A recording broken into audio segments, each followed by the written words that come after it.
Apa itu relasi?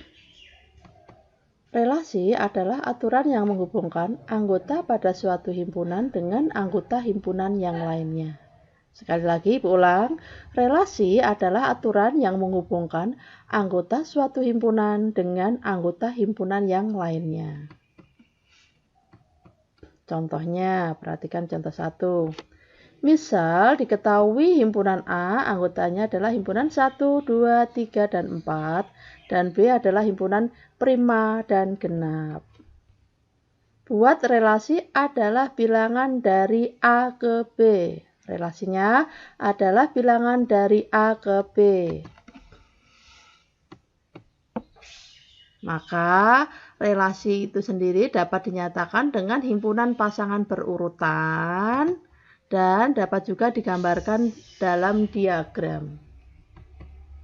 Yang pertama, dengan pasangan berurutan. Maka hasilnya relasinya adalah himpunan 2 adalah bilangan prima atau 2, prima. Berikutnya 2, genap atau dibaca 2 adalah bilangan genap. Yang berikutnya 3 adalah bilangan prima. Yang terakhir 4 adalah bilangan genap. Terus sekarang yang kedua yaitu dengan diagram panah. Nah, diagram sendiri ada 2. Yang pertama adalah dengan diagram panah. Maka di sini Ibu gambarkan himpunannya, himpunan A, himpunan B, diagram panahnya. Anggotanya adalah 1, 2, 3, 4 untuk A, dan B adalah prima dan genap. Maka relasinya yang pertama 2 adalah bilangan prima. Terus berikutnya 2 adalah bilangan genap. Yang berikutnya 3 adalah bilangan prima. Yang terakhir 4 adalah bilangan genap. Sedangkan 1 tidak punya relasi di sini. Karena 1 bukan bilangan prima dan juga bukan bilangan genap. Itu tadi kalau dinyatakan dengan diagram panah. Yang kedua, dengan diagram kartesius. Kalau kita berbicara diagram kartesius, tentunya kalian ingat sumbu X dan sumbu Y. Maka kita gambarkan dulu sumbu X-nya. Berikutnya sumbu Y-nya. X-nya anggotanya 1, 2, 3, dan 4. Sedangkan Y-nya prima dan genap. Berikutnya X-nya 2, 3, 4. Y-nya prima dan genap. Sekarang baru kita pasangkan 2 pasangannya dengan prima. Pasangan yang pertama kita kasih titik di sini.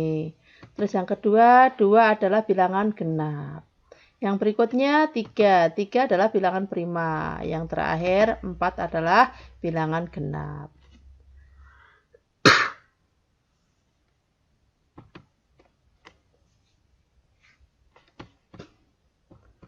Untuk contoh yang kedua, perhatikan.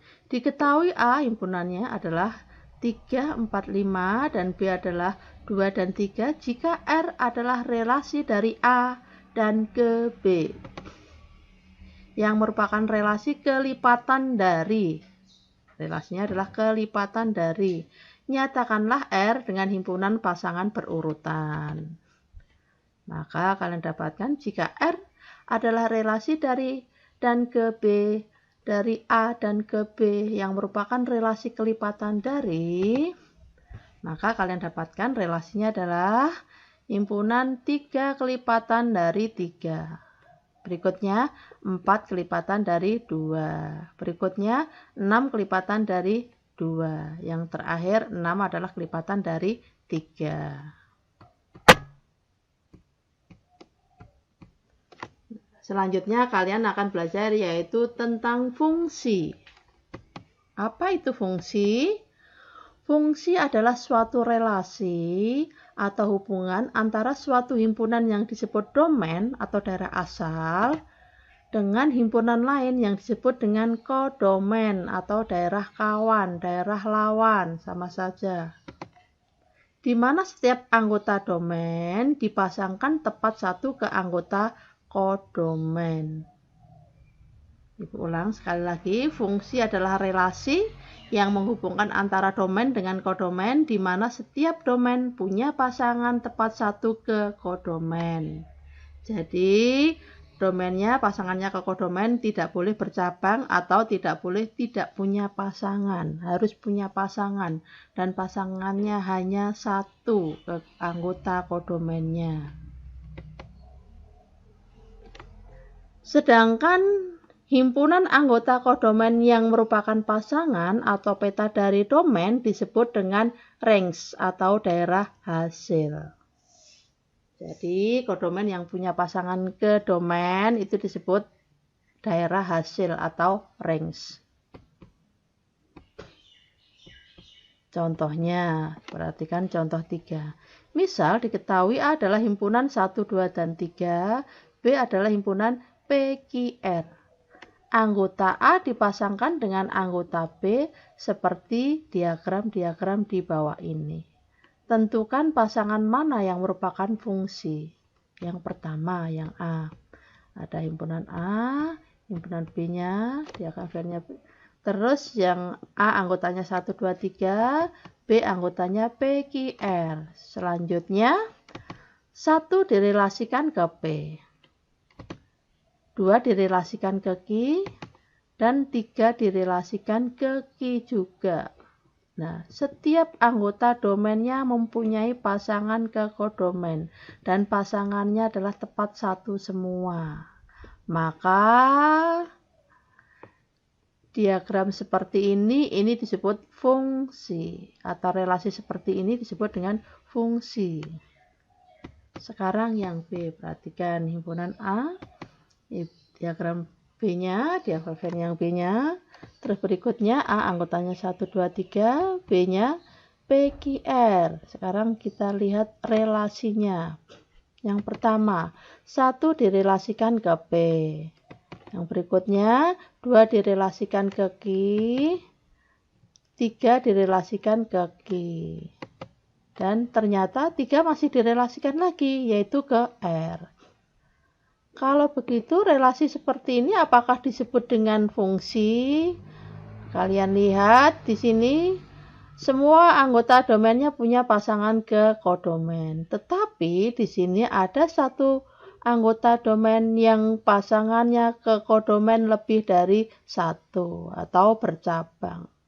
Maka ini dikatakan bukan merupakan fungsi. Berikutnya yang C. Ini A-nya, B-nya, anggotanya 1, 2, 3, di sini adalah PQR. Sekarang kita lihat relasinya. 1 direlasikan ke Q, 2 tidak direlasikan, 3 direlasikan ke R. Apakah relasi seperti ini disebut dengan fungsi? Tidak. Karena apa? Ada satu anggota domain yang tidak punya pasangan ke kodomain, maka relasi seperti ini bukan dikatakan fungsi. Yang terakhir, ini maka didapatkan, itu maka selanjutnya lihat relasinya. 1 direlasikan ke P, 2 direlasikan ke Q, dan 3 direlasikan ke R. Semua anggota domain punya pasangan tepat satu ke kodomain, maka relasi seperti ini disebut dengan fungsi. Nah, di sini ada yang beda ini. Semua anggota kodomainnya ternyata juga punya pasangan, pasangannya juga tepat satu ke domain. Maka relasi seperti ini disebut dengan fungsi korespondensi satu-satu atau fungsi bijektif. Semua anggota domain punya pasangan tepat satu ke kodomain. Demikian juga sebaliknya, semua anggota kodomain juga punya pasangan tepat satu ke domain. Maka fungsinya disebut adalah fungsi korespondensi satu-satu atau fungsi bijektif. Sekarang notasi fungsi.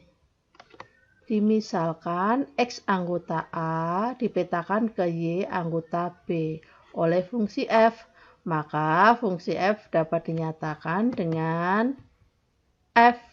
Di sini fungsinya yaitu merelasikan dari X ke Y, atau Y sama dengan Fx. Di mana penulisan Y sama dengan Fx, X sendiri disebut dengan variabel bebas. Jadi X-nya ini adalah variabel bebas.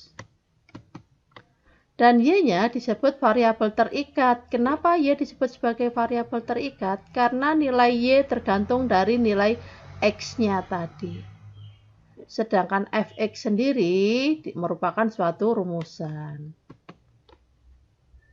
Nah, maka di sini diberikan penjelasan nilai Y tergantung dari nilai X.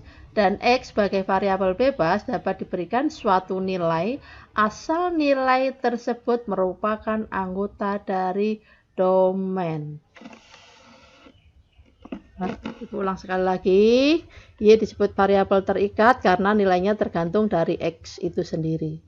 Sedangkan X adalah variabel bebas, yang mana nilai X itu dapat diberikan suatu nilai asal nilai tersebut merupakan anggota dari domain. Berikutnya perhatikan contoh 4 di sini. Misalkan F adalah relasi dari R ke R dengan Fx fungsinya yaitu X pangkat 2 plus 3X plus 4 dan R himpunan bilangan real. Tentukan nilai dari yang pertama F min 2. Variabel bebasnya X-nya adalah min 2. Maka di sini kita pindahkan dulu fungsinya. Fx sama dengan X pangkat 2 plus 3X plus 4. Kalian disuruh menentukan F min 2. Berarti variabelnya adalah min 2. Selanjutnya, tinggal kalian ganti semua X-nya ini tadi dengan min 2 yang ada di sini tadi. Maka kalian dapatkan min 2 pangkat 2 plus 3 kali min 2 plus 4. Maka sama dengan 4. Min 6 plus 2 sama dengan 2. Berikutnya F min 1, variabel bebasnya atau X-nya adalah min 1. Maka kalian dapatkan F min 1 sama dengan min 1 kuadrat plus 3 kali min 1 plus 4. Maka kalian dapatkan 1 min 3 plus 4 sama dengan 2. Berikutnya F0. Variabel bebasnya X-nya 0. Maka kalian dapatkan 0 kuadrat plus 3 kali 0 plus 4 sama dengan 0 plus 0 plus 4 sama dengan 4. Yang terakhir yaitu F5. Maka kalian dapatkan untuk F5 sama dengan 5 kuadrat plus 3 kali 5 plus 4. Maka sama dengan 25 plus 15 plus 4 sama dengan 44. Contoh berikutnya yaitu contoh yang kelima. Diketahui fungsi Fx sama dengan 5x plus 3. Tentukan F2. Nah, maka fungsinya kalian tuliskan Fx sama dengan 5x plus 3. Kalau begitu F2-nya berapa? Tinggal kalian masukkan. Maka kalian dapatkan X-nya kita ganti 2. 5 kali 2 plus 3, maka sama dengan 10 plus 3, sama dengan 13. Berikutnya Fk, variabel bebasnya atau X-nya sama dengan K. Maka kalian dapatkan Fk sama dengan 5 kali K plus 1 atau 5 plus 3 atau 5K plus 3. Yang berikutnya F dalam kurung X plus 1. Maka di sini X-nya tinggal kalian ganti dengan X plus 1. Maka kalian dapatkan 5 kali X plus 1 plus 3 sama dengan 5X plus 3 plus 5 plus 3. Sama dengan 5X plus 8. Yang terakhir yaitu untuk Fx pangkat 2. Maka kalian dapatkan di sini Fx pangkat 2 sama dengan 5X pangkat 2 plus 3. Contoh yang keenam. Diketahui fungsi f dalam kurung x plus 1 sama dengan x kuadrat. Perhatikan di sini. X plus 1 sama dengan x pangkat 2 atau x kuadrat. Tentukan fx-nya. Kalau kalian ketemu soal seperti ini, maka di sini harus kalian misalkan dulu. Maka kalian dapatkan dimisalkan X plus 1 adalah sama dengan Y. Berikutnya, ruas kiri sisakan X saja. Yang tidak ada X-nya bawa ke ruas kanan semua. Maka satunya kita bawa ke ruas kanan menjadi X sama dengan Y min 1. Kalau kalian sudah menemukan nilai X-nya seperti ini, tinggal kalian kembalikan ke sini ini tadi. Maka kalian dapatkan Fx plus 1 sama dengan X kuadrat. Maka di sini kita ganti dalam Y. Maka Fy sama dengan Y min 1 dalam kurung pangkat 2. Ya kan? Tadi kan sini seharusnya X. X-nya kan ini kan. Y min 1, maka di sini ganti menjadi Y min 1 dalam kurung pangkat 2. Y dapat diganti lagi menjadi X, sehingga kalian dapatkan Fx sama dengan X min 1 dalam kurung pangkat 2. Nah, kalau sudah ketemu Fx ini, kalian kembalikan ke dalam X lagi, maka didapatkan Fx sama dengan X min 1 pangkat 2. Jadi Fx-nya sama dengan X min 1 pangkat 2. Selanjutnya kalian disuruh mencari F2. Nah, kalau sudah, 2-nya tinggal kalian masukkan ke sini tadi. Fungsinya, maka kalian dapatkan 2 min 1 dalam kurung pangkat 2. Sama dengan 1 pangkat 2, sama dengan 1. Yang berikutnya contoh yang ke-7. Diketahui fungsi f dalam kurung 2x min 1 sama dengan x per x min 2. Sama, ini tadi seperti contoh 6. Kalau begitu, di sini kalian misalkan dulu. Kalian disuruh mencari fx-nya. Maka kita misalkan 2x min 1 sama dengan y. Kalau begitu, 2x sama dengan y plus 1, maka x-nya sama dengan setengah dalam kurung y plus 1 atau setengah kali y plus 1. Nah, kalau kalian sudah menemukan X-nya seperti ini, maka kalian substitusikan ke persamaan ini tadi. Nah, maka F2X min 1 sama dengan X per X plus min 2, maka F-nya kalian dapatkan X-nya diganti, X ini sama X yang di bawah ini diganti dengan setengah Y plus 1.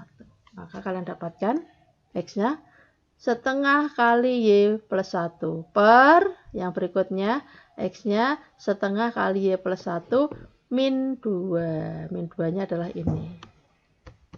Nah, kalau sudah, sekarang kita sederhanakan dengan cara mengalihkan dengan 2, baik pembilang maupun penyebut. Ini biar lebih sederhana. Kita kalikan dengan 2, baik pembilang maupun penyebut. Maka kalian dapatkan Fy sama dengan setengah dalam kurung Y plus 1 per setengah dalam kurung Y plus 1 min 2 kali 2 per 2. Maka kalian dapatkan Y plus 1 per Y plus 1 min 4. Ini kan min 2 kali 2. Nah, berikutnya kalian dapatkan Y plus 1 per Y min 3. Jadi kalian sudah menemukan nilai X-nya di sini. Kalau sudah, maka Y-nya dapat diganti lagi menjadi X. Maka Fx sama dengan X plus 1 per X min 3. Kalau sudah ketemu Fx-nya, maka kalian bisa mencari F5-nya. F4-nya, maaf. Maka F4 sama dengan 4 plus 1 per 4 min 3 sama dengan 5 per 1. Sama dengan 5. Peta konsepnya, jadi di sini materi yang kita bahas mengenai komposisi fungsi. Di komposisi fungsi kita membahas operasi aritmatika fungsi. Yang pertama tentang daerah asal hasil operasi aljabar, dan yang kedua tentang sifat-sifat hasil operasi fungsi aljabar.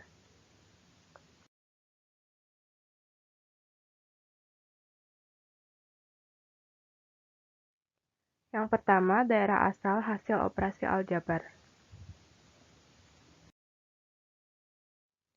Diketahui f dan g merupakan fungsi dengan df sama dengan daerah asal f, dan dg sama dengan daerah asal g. Daerah asal operasi aljabar dua fungsi sebagai berikut. Yang pertama, daerah asal fungsi f tambah gx menjadi df tambah g sama dengan df irisan dg. Yang kedua, daerah asal fungsi f kurang gx menjadi df kurang g sama dengan df irisan dg. Yang ketiga, daerah asal fungsi f kali gx menjadi df kali g sama dengan df irisan dg. Dan yang terakhir, daerah asal fungsi f bagi gx menjadi df per g sama dengan df irisan dg dengan gx sama dengan 0. Yang kedua, sifat-sifat hasil operasi fungsi aljabar. Sifat-sifat hasil operasi fungsi. Yang pertama ada fungsi injektif atau fungsi satu-satu. Fungsi f dari A ke B merupakan fungsi injektif jika anggota B dipasangkan dengan tepat ke satu anggota A. Tetapi tidak semua anggota B harus mempunyai pasangan dengan anggota A.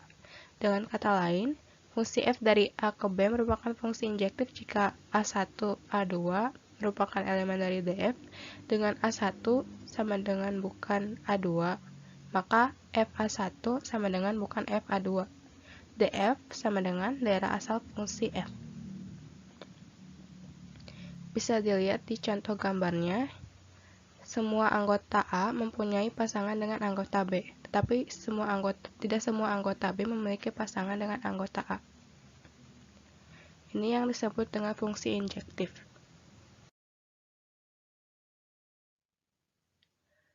Yang kedua, ada fungsi surjektif atau fungsi onto.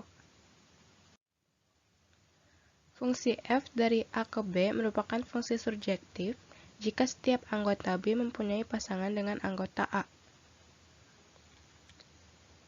Ini untuk contoh fungsi surjektif. Di sini semua anggota B memiliki pasangan dengan anggota A. Lalu selanjutnya ada fungsi bijektif atau fungsi berkorespondensi satu-satu. Satu fungsi dikatakan bijektif jika fungsi tersebut merupakan fungsi injektif sekaligus surjektif. Ini untuk contoh fungsi bijektif. Semua anggota memiliki pasangannya masing-masing, dan nggak ada yang selingkuh ya.